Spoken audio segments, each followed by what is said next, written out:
Hi friends, we are going to solving this question. तो question देखते हैं। If 36, 54 x are in continued proportion find the value of x. ठीक है, question कह रहा है, क्वेश्चन नंबर 7 देखते हैं। ठीक है, क्वेश्चन कह रहा है कि जो 36, 54 एक्स जो भी ये गिवन नंबर है, अगर ये गिवन नंबर क्या है, कंटिन्यूड है। ठीक है, कंटिन्यूड प्रोपोर्शन है। ठीक है, कंटिन्यूड प्रोपोर्शन है तो आपको इस x की वैल्यू को इवैल्यूएट करनी है, मतलब फाइंड आउट करना है। ठीक है, तो देखो सबसे पहले हम जान लेते हैं कंटिन्यूड प्रोपोर्शन क्या होता है। ठीक है, तो देखो सपोज आपका मान लो कि देखो कि आपका A ratio to B proportion to C ratio to D. ठीक है, ये आपका क्या है, एक प्रोपोर्शन है। आप समझना अच्छा से, ये आपका क्या है, प्रोपोर्शन है। और प्रोपोर्शन में जो होता है, हम जो भी इसके लास्ट टर्म है, और लास्ट टर्म को हम क्या कहते हैं, जैसे आपका ए और डी को हम क्या कहते हैं, ए और डी को कहते हैं, इसे हम एक्सट्रीम्स कहते हैं। ठीक है, एक्सट्रीम्स कहते हैं या एक्सट्रीम टर्म कहते हैं। ठीक है, एक्सट्रीम्स या एक्सट्रीम टर्म कहते हैं। और जो इसके मिड में जो बीच वाले टर्म है, इस दोनों बीच वाले टर्म को हम कहते हैं, क्या कहते हैं, इस बीच वाले टर्म को हम कहते हैं मीन्स कहते हैं। मतलब कि मीन्स टर्म हो गया, बी और सी आपका मीन टर्म्स हो गए, और ए और डी जो लास्ट में है वो आपका एक्सट्रीम टर्म हो गए। ठीक है, तो आपको कह रहा है कि कंटिन्यूड प्रोपोर्शन है। तो कंटिन्यूड प्रोपोर्शन मीन्स क्या होता है कि अगर जो एक गिवन नंबर जो होता है अगर प्रोपोर्शन में है तो इसके ए डी जो product of extreme equal to product of mean होगा। ठीक है, लेकिन अगर ये प्रोपोर्शन जो है, अगर इसे कंटिन्यूड प्रोपोर्शन होना है तो मीन्स बी इक्वल टू सी होना कंपल्सरी होगा। अगर बी इक्वल टू सी होगा तभी जाके आपका जो होता है जो भी प्रोपोर्शन होगा है वह कंटिन्यूड प्रोपोर्शन होगा। ठीक है, तो देखो, तो आपको सबसे पहले 36 है। ठीक है, 36 है, 54 है, तो इसको क्या कर दो, ये आपका क्या है, मीन वाले टर्म है, यानी मीन टर्म है, इसको डबल कर दो। ठीक है, 54 और यहाँ पे आपका x हो गया। देखो तो यह आपका क्या है, ये x और 36 और x क्या है, एक्सट्रीम टर्म है। ठीक है, एक्सट्रीम टर्म है, बट ये दोनों बीच में है, तो बीच में है तो ये क्या है, मीन टर्म है। मैंने आपको बोला था, सपोज मान लो कि यह आपका a हो गया, यह b हो गया, यह c हो गया और d हो गया। ठीक है, तो हमने आपको बोला था कि अगर जो गिवन नंबर है अगर प्रोपोर्शन में है, कंटिन्यूड प्रोपोर्शन में है, तो b इक्वल टू c होना कंपल्सरी है।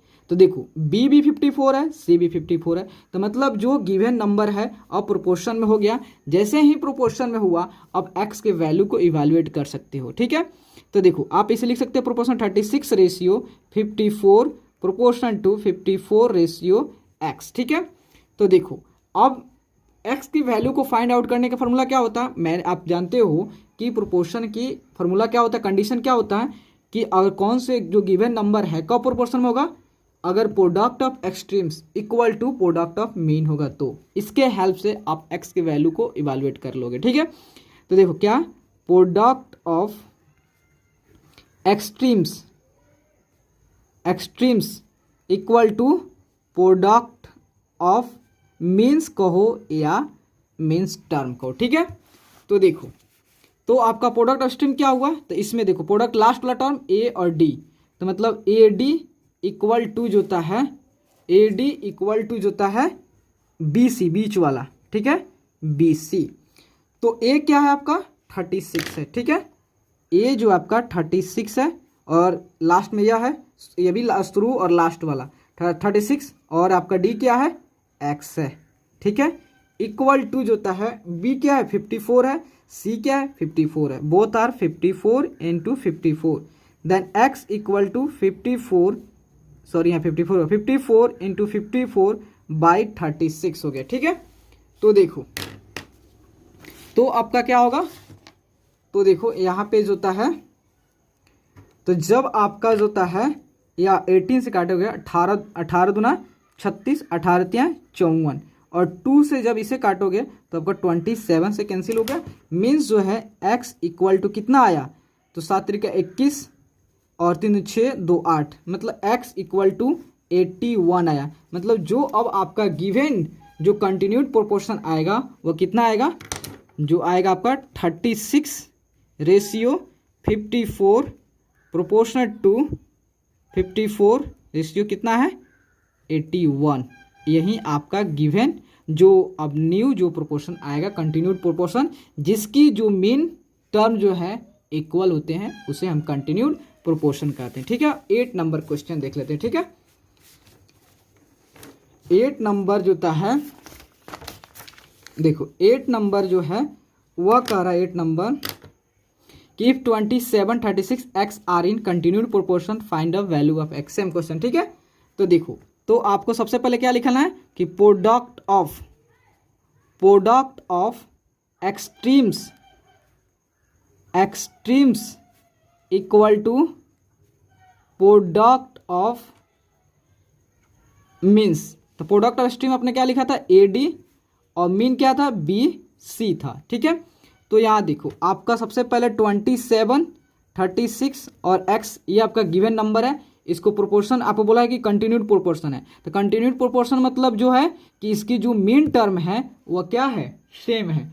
तो मतलब देखो 27 ये आपका 36, फिर अगेन 36 और ये x, देखो आपका यहाँ 36 क्या है मीन टर्म है और मीन टर्म आपका सेम होगा। मतलब अगर इसे A मानते, इसे B मानते, C इसे D, then B equal to C आपका हो गया 36।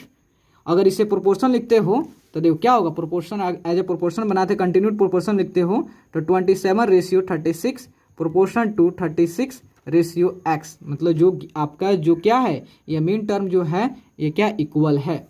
तो देखो अब x की वैल्यू को इवैल्यूएट करनी है तो then apply this formula product of extremes equal to product of means. ठीक है, a कितना आपका 27 है और d कितना लास्ट वाला टर्म आपका x है, means 27 into x equal to जोता है अब जोता है आपका mean term product of means, मतलब मीन टर्म कौन है 36 इंटू 36 इंटू 36। ठीक है, then x equal to 36 into 36, अब आपका इधर मल्टीप्लाई में इधर आएगा तो डिवाइड आएगा। ठीक है, तो देन जो होता है जब इसे 9 से कैंसिल करो 9 3 27 और 9 4 36 और 3 से 12 3 36। ठीक है, तो मीन्स कितना आ गया आपका x इक्वल टू 48 आ गया। ठीक है, तो अब कंटिन्यूड प्रोपोर्शन का आपको x वैल्यू को फाइंड आउट करने के लिए बोला था, देन आपने x वैल्यू को निकाले कितना 48। अब जो आपका न्यू प्रोपोर्शन क्या आ गया 27:36 प्रोपोर्शन टू 36:48। ठीक है, तो प्लीज़ दोस्तों अगर आपको वीडियो अच्छा लगे और आपके लिए हेल्पफुल है तो प्लीज़ चैनल को लाइक एंड सब्सक्राइब प्लीज़ जरूर करें, क्योंकि आप ही का ही लाइक एंड सब्सक्राइब ही मोटिवेट कर दोस्तों। Okay, thank you friends.